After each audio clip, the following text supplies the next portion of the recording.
The following contest is scheduled for one fall. On the way to the ring, at a combined weight of 707 pounds, Roman Reigns, Seth Rollins, and Dean M. Rose, the Shield.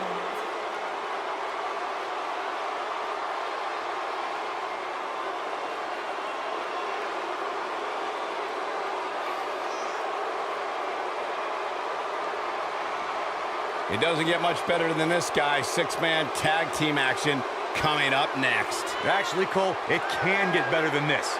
Let me just find where they plugged in Saxton's mic. Give me a minute, I'll take care of it.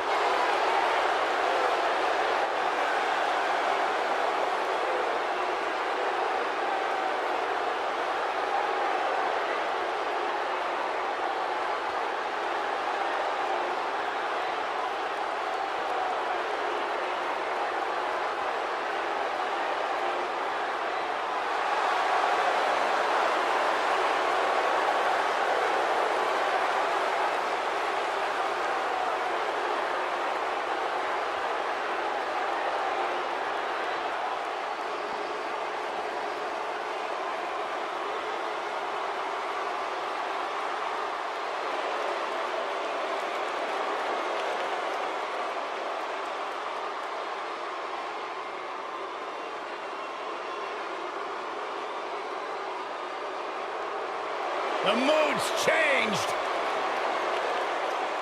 And their opponents, at a combined weight of 795 pounds, the Game, Triple H, the Animal Batista, and the Viper, Randy Orton. Evolution.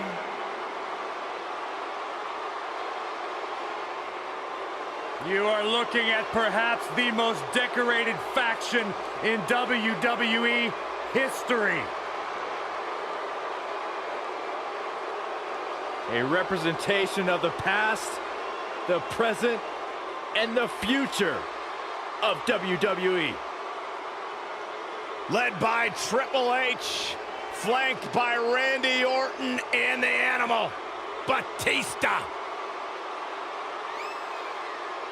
Yeah, in many ways, a once-in-a-lifetime collection of talented, Hall of Fame-worthy superstars, all under the banner of one stable. A united front that is near unstoppable. It's a big fight feel, a high-pressure situation, and that is exactly where these three superstars want to be. Three legends, three surefire Hall of Famers, three of the greatest we have ever seen. The Animal, the Cerebral Assassin, and the Viper. Evolution has drawn the line in the sand. They have come to fight, to prove that they're all-time greats. If you were to assemble an all-star team, a dream team of sports entertainment, it would look exactly like Evolution.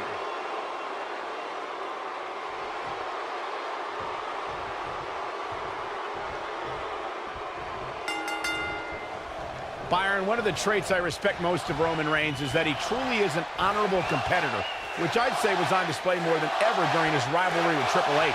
That's right. Not even the game and his promises to take Reigns to the top with a shortcut to the WWE Championship could corrupt the big dog.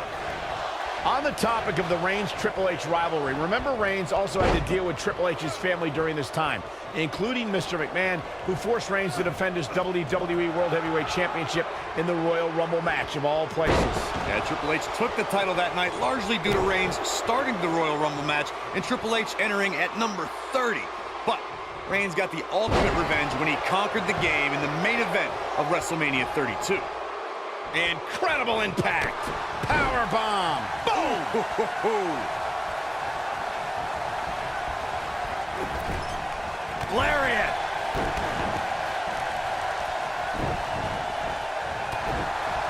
Triple H with some reason for concern. I think it's safe to say that the action so far in this six-man tag team match is exactly what we expected. It's hard to tell at this point, but perhaps the unpredictable nature of this match is too much for him to overcome.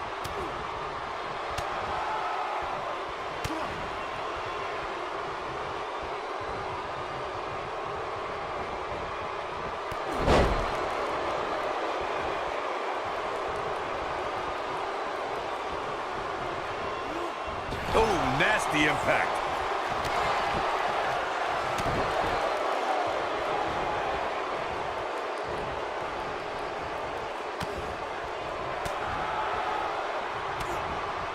Something that is always important in a six-man match is having the ability to perform double-team moves. One of the things that successful six-man teams try and execute are double-team moves, and then have the third team member perform a signature or finishing maneuver to deliver maximum impact to an opponent. Neck breaker. That could be it.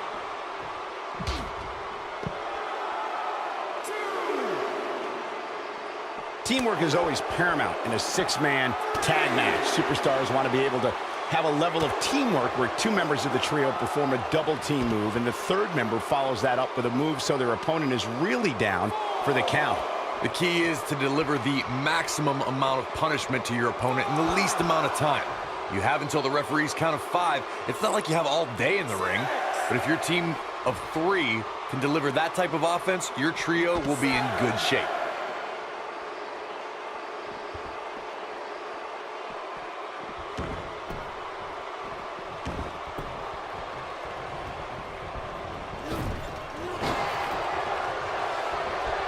Over 15 years into his WWE career, there were a few firsts left for Randy Orton to conquer, but he found one when he beat Bobby Roode and captured the United States Championship for the very first time. Oof! Oh, that'll break you in half.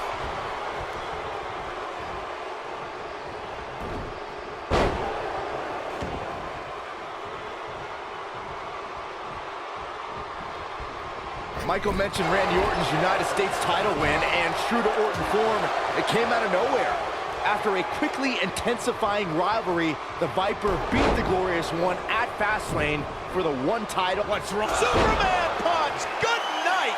Is it enough, though? There's almost no rebounding from a strike like that. Oh, Corey, he unloaded there. Caught him with a big boot. On the mark.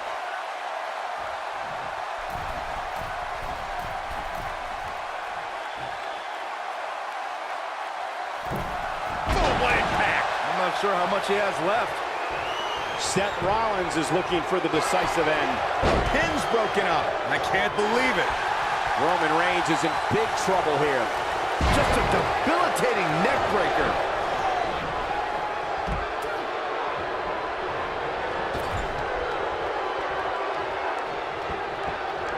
In 2016, the New Day found themselves in the middle of a sick and twisted rivalry with the Wyatt family. Things escalated to the point where Bray Wyatt invited the New Day to do battle at the Wyatt family compound. New Day accepted, but what followed was something no one expected or will ever be able to forget. Oh, man. Shot right to the midsection. Ooh, what impact. And it's Batista with a reversal. Oh, running STO plants him. Nicely done. Corey, we've talked about six-man tag matches, and earlier you talked about one that caught the attention of the entire sports entertainment world. The New Day fought for survival amongst the darkness of the Wyatt family compound in a battle where pickaxes and cinder blocks were used as weapons and automobiles were used as battering rams. The New Day versus the Wyatts at the Wyatt family compound was not your traditional six-man tag match, but it showed what can happen when issues between factions can't be resolved through a sanctioned WWE match. I'll tell you what, none of the men who fought in that conflict will ever be the same. Seth Rollins returned in 2016 with the mantra, redesign, rebuild, reclaim. WWE superstars usually return from injury with determination, but with Rollins, it was almost a reinvention. Oh boy, he is rolling. Drop kick. What a stomp. Good grief. Byron Rollins' comeback was directly tied to his injury. Oh, and he makes the tag. That was a game changer right there, Michael. Oh, clothesline. Oh, what a crash. Oh, and it's a reversal. Ring rattling.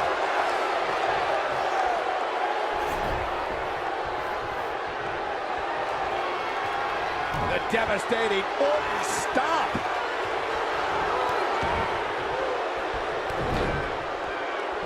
Just stomping every single part of his body.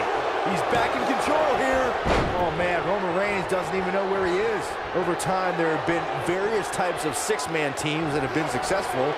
There are family trios like the Guerreros, the Grahams, the Andersons, and the Von Erichs. There have been members of factions who have also produced tremendous six-man. And here comes, there's the cover. Oh no, we know what this is. Slam down hard. Byron, you mentioned some families and groups that created incredible six-man teams. Talking more about factions, don't forget about the likes of the Hart Foundation, Evolution, the Wyatt family, the Sheild, and the New Day. These are only some of the trios who had unbelievable matches against a variety of adversaries. If we're talking about three-man teams, I need to shout out one of the baddest trios of all time who held the World Six-Man Championship on a number of occasions. I'm talking about the American Dream, Dusty Rhodes, and the Road Warriors. When the Dream put on the face paint, you knew it was going to be a bad night for their opponents. Oh, man, right to the arm. Hyperextend your elbow. Oh my goodness, crushing it. Ooh, drop kick. Oh, right in the back. You gotta believe this one's over. Big elbow. And Randy Orton just slips out of harm's way. Oh boy, he is rolling. Seth Rollins. Oh, super kick. But he's running on fumes here. Does he have enough left in him to capitalize? Seth Rollins really needed this break. But what can he do with it? Oh, what a slam, that hurt. The Viper getting absolutely pounded right now. Now that got those shoulders on the mat. You can't teach the type of tenacity we're witnessing here. Unreal. There is no quit in this man tonight. Randy Orton is one of the most dominant competitors in WWE history with few weaknesses. Corey, how would you target the Apex Predator?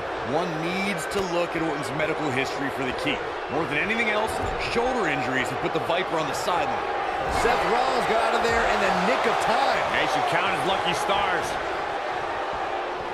Exploder suplex. Corey brought up Orton's many shoulder injuries earlier, and my quick research corroborates that. He suffered one just 6 months into his career and has been out of action as recently as 2016 due to shoulder issues. Well, even if you don't re-injure the Apex Predator's shoulder, it's still smart to target it as you'll drastically reduce the effectiveness of his RKO.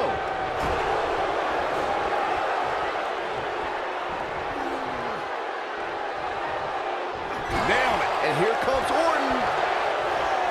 When a superstar is in a six-man match, one of the most important things to remember is knowing when to tag out and get the good night. Can he finish him off here? Bold move going forward again. And a pin attempt. 2. Beautiful technique. Here we go. Inverted DDT. Spiked. Corey, you spoke about when a superstar is in six-man action and how crucial it is that they have the presence of mind to realize when they need to tag out.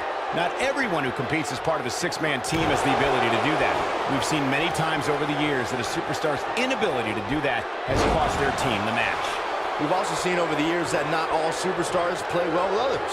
Some competitors are so dedicated to singles careers that when they are put in a six-man team, they become a bit lost. And he tags his partner in. Momentum has certainly shifted here, Michael. Thanks to Raw General Manager Kurt Angle, in May of 2017, the WWE Universe saw a dream team come together when the Hardy Boys joined forces with the Lunatic Fringe Dean Ambrose. The exciting trio took on Sheamus, Cesaro, and The Miz. Truth be told, both Miz and Ambrose blended in with their impromptu tag team partners pretty well. What a stomp. Good grief. Suplex. Byron, we always make a point to talk about continuity amongst team members. In the six-man match, where Dean Ambrose teamed with the Hardys against Sheamus, Cesaro, and The Miz, both teams worked very well together. That surprised me, since this was the first time they teamed together. But there was something that night about the lunacy of Dean Ambrose fitting perfectly with the Daredevil Hardy Boys. I've got to say, I had goosebumps for a week after the Hardy Boys returned to WWE at 2017's WrestleMania. During that six-man on Raw, Team Extreme formed an effective trio with that lunatic Dean Ambrose. After a twist of fate from Matt Hardy, Jeff crushed The Miz with a swanton bomb, and that was all she wrote. Oh boy, he is rolling. This is what makes him one of the best in the business. Clothesline! Harsh impact. Clothesline! Oh, man, what a strike!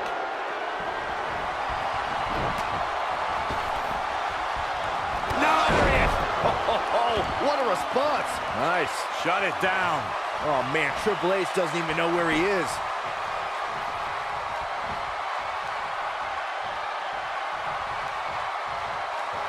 Powerbomb planted. The game getting absolutely punished right now. Did you guys feel... Only a 2 count. Wow, I am impressed. Nobody controls the pace of a match quite like this guy.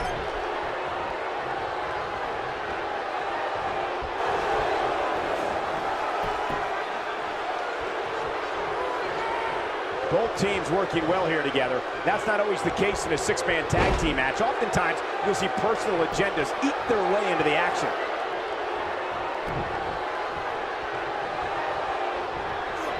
There he goes, crashing to the floor. Seth Rollins with the tag.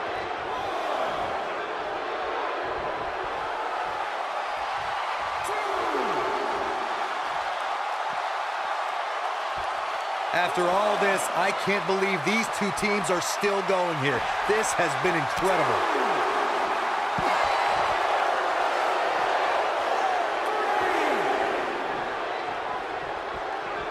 And what a reversal from Seth Rollins. Rollins, so impressive. Seth Rollins finds a way out. This might be it. Oh, my. Oh, boy, he is rolling.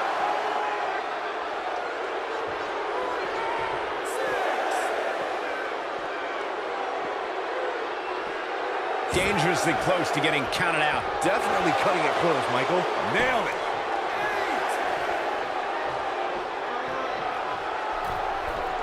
Oh, what incredible power. Wow, what a vertical suplex. This is not how you want to see a matchup like this end. Some superstars doing what they do best. Here are the highlights.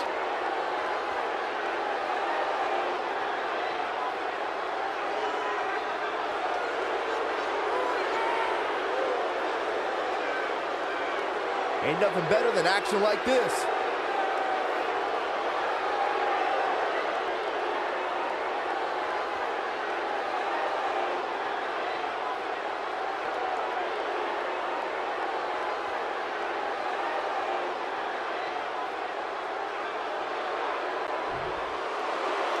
Here are your winners. The Game, Triple H, The Animal Batista, and the Viper, Randy Orton. Evolution. Triple H with the finishing touches on this one. That is what I like to call a statement win, Michael. Guys, I have to say, that was an amazing match.